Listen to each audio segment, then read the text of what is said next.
Yeah, I mean, we got a great group of guys that literally from the first day, everyone's gotten along, everyone's liked each other. We all gel well together. Um, so, I mean, vibes will obviously are better anytime we're winning games. So it's nice to win games, finish games. We just got to continue to build good habits, and that the wins will come. Um, but it's always been good vibes in here. Spo always talks about playing to an identity. What do you feel like this team is learning about the way it needs to play to win games over these last few years? I mean, I think with this team, we always start on the defensive end. I think disruptiveness, getting deflections, getting steals helps our offense get in transition, get more easy buckets, and then um, I think just playing fast, no hold on offense, everyone flying around, sharing the ball, making the right play. Kevin, you've been very candid about times you fit and times you don't. Like you even talked to us about that Boston playoff series. There have been times in recent games after your first stint, Spo has gone in different directions. We saw Thomas in one game. Nico came in last time. Do you read those moments? Does he send you the signal? Kevin, we're going to wait. This doesn't work. Sort of, how do you get the feel of when it might be a Kevin game and when it might be a someone else moment? I think it's just communication. I think you saw it in the second Raptors game at their place that they were just hitting over the top on our aggressive coverages and playing downhill and spraying. So we felt like with Nico, who came in and had a great game, that he would have been able to switch. I still got that time in the third quarter, but it was kind of a eye-to-eye understanding, but then communication at halftime as well. So I think it's a situation that's just fluid, especially against teams like Boston that, get in their octagon and spread you out, shoot 53s a game. Cleveland, you saw that as well. So there's certain teams that happens against. We're all probably play limited minutes or not at all. So I've come to understanding that that's kind of where it's at. And a lot of teams or I should say a few teams, I don't know a percentage or a number of teams, but they play like that. And in all likelihood, unless they play a different way, which I don't see that I could have limited minutes again or not play.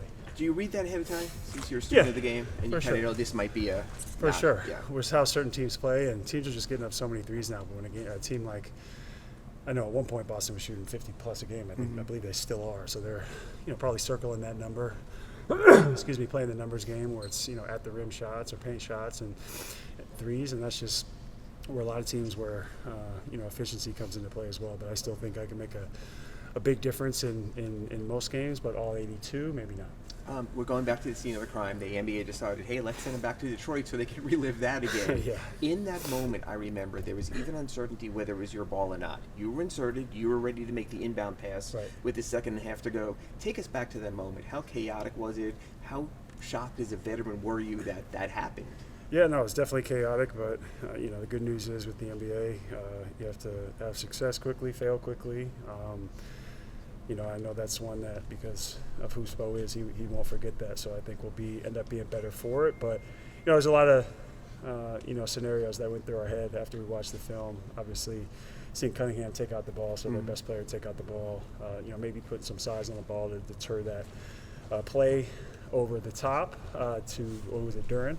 And then just keep forcing everything to the ball. If there's that much time left, try to push guys out to the three-point line, get a deep contested shot. If they make that, you got to tip the hat. But certainly a lot of learning from that situation. Were you confident you would have made the touchdown pass? I've done it before. I'm confident that I have a good completion percentage. But Hail Marys, you know how that goes. It's you have to have a bunch of luck on your side. Speaking of passing, you guys are top 10 in offense so far this season and one of the best passing teams in the league.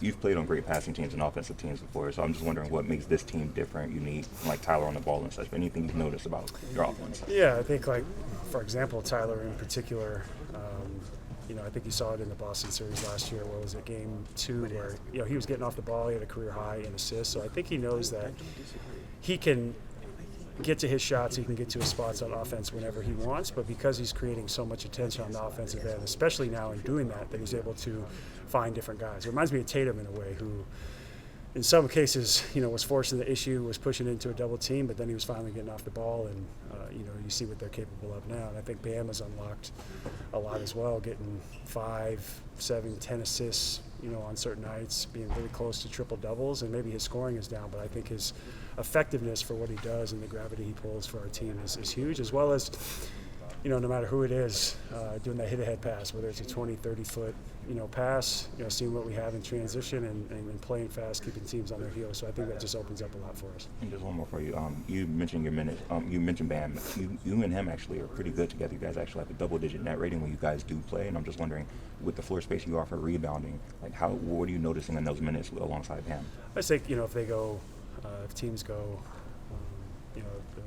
too big front, that's something that we could definitely see. But we could also go, which is more traditional now, I guess, in going small ball. So I think it's just a luxury of being able to play that way. But we just have to see what works. And again, if we're rolling, we'll probably stay with that lineup. If not, Spo will get creative and find what's best for our team. Kevin, is it unique for a guy like Tyler, especially in his mid-20s, he's still pretty young in his career, to be able to have kind of looked at his shot profile, evaluated his own game, and kind of made the changes early on, maybe earlier than some guys would have when they've already had success? Yeah, I think so. I think you had to. I mean, that was honestly it was tough for me to, change and in some ways, sacrifice when I got to Cleveland, because I just never played, perimeter, pace and space type of basketball. When you had two guys that were freight train, one was a freight train and one was a magician going downhill, and that's what was needed, right? And we became a really efficient and team that was super ignitable because of our personnel. So I think in Tyler, it's just figuring out how to be, more efficient. And I think part of that is getting off the ball as well, but getting his rim attempts up, making sure guys are screening, making sure that other guys can eat as well and be efficient in their roles. But yeah, I think it was this guy right here. I mean, both of them, whether it be Quinny or Coach Spo, that we're pushing him to take a real look at that and grow within that. We're not saying we're going to take away, all of his mid-range playmaking abilities, because I do think that we'll need that at some point. But it's definitely a lot of growth within his mindset, and really it's a commitment and decision to play that way. And you've seen him take a big stride in this year. He always has the confidence, but as far as his decision making, not to say it was poor in the past, but definitely a lot more intentional. We just asked Kevin about this, and he was very candid. He said he knows there's some moments he might not be the best fit. He talked to us even during the Celtics series, going back to that. And he said in recent games he could see why you tried Thomas in one game, why Nico went in after Kevin's first stint the last time. How do you go through that process with Kevin, when to use, when not to? I think the more important thing is, how important he is, for our team. That's really the narrative. And, he brings us that veteran experience and veteran talent. And he's been there at the highest level. He's been an all-star, and he's been a great teammate throughout his career. He knows how to fit in and make things work. He makes our best players better. He also really infuses a lot of confidence with that second unit. But our depth is important. And some games, we have to go into our depth, and that's not a predetermined thing. Kevin said he understands he's not this scrambler when the other teams are playing 5 out. He pointed to Boston and other teams. So is there sort of an acceptance that at times where you might have a preferred rotation and preferred guys to go with, there are other guys better suited for moments? It's basically just what I said. Mm-hmm. Our depth is a great strength of ours, and we want to utilize that, to help us win. And our guys are bought into that. It's also managing, the young guys and helping them understand that, as well. So there are times when Drew reminds you a little of what Gabe did as far as role and his impact, but Gabe also dealt with the injuries, and there was times when he couldn't, especially during the bubble. What is it about maybe the guys or the developmental program, what you guys are doing together, where they're kind of emerging on the other side of injuries with a better, not just health, but, sense of the game? Yeah. I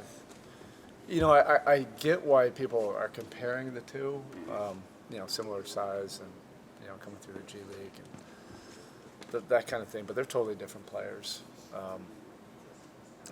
Gabe was coming back, from dealing with some injuries, and then we went into the bubble, so that was like 5-6 hours a day of development, either at practice or film sessions or extra discussions and meetings. That was development on steroids, just due to the extra time that we had. Drew, has played several stints with us in Summer League and in Sioux Falls, and that development was really important, for him. And then we were also able to evaluate him so many times. I remember one of the Summer Leagues, I just knew it. I mentioned to people I was sitting with, when he went in the game, I said, watch the score, we're down by 10. This will probably end up being a tie game where we're going to take the lead, by the end of the quarter. And I don't know if Drew will have any stats that are going to end up on this box score. And sure enough, I'm not, Nostradamus, but that was his kind of impact. And, he's observant in practice sessions, so he learns, from that. And then last year when he got hurt, it just kind of gave us all an opportunity to work on one aspect, and that was his shooting. And he did a lot of stationary stuff before he could jump, and working with E.G., Dan, and Rob Fodor. They spent a lot of time, but that was kind of a unique circumstance. Coach, Tyler Herro, people have obviously been talking about his scoring leap this season, but his passing has been him as a playmaker, he's been developing. Wondering what have you been noticing about his growth as a playmaker leading into this year, to trust him the way you have? Yeah, that's happened really for the last 2-3 years. The playmaking, seeing the backline defense, making plays for others, and I think, his best game in doing that was Game 2 of the playoffs last year. Scoring and playmaking, reading the defense, making tough playoff offensive plays. He's improved in that regard, and also defensively. He wants to take the challenge. He still has some improvement to go there, but he wants to line up against his position and take on those challenges. Not to stack you to death, but you guys are top 10 in offense this season, but a big key of that, top 5 in assist rate. Just wondering, between Bam passing the ball, setting things up, and just what do you notice with the team's chemistry and getting the ball in the basket so efficiently? It's really important, for our offense, and part of that we have to quiet all the narratives out there, and all the noise and all the couch coaches saying how Bam needs to play. We know what winning basketball is for him on both ends of the court. We become really dynamic, when he's able to find that balance of playmaking, getting assists, 6-8 assists. The team stress out over that. There's a lot of things that can go wrong when he's playmaking. And then also finding a way to still be aggressive. There's not a lot of guys that can do that. Jokic is one of them. Sabonis is another one of them. Bam is one of them. And that's why, those are hard teams to scout against. When you have a center that can do guard-type things in terms of playmaking, but also score.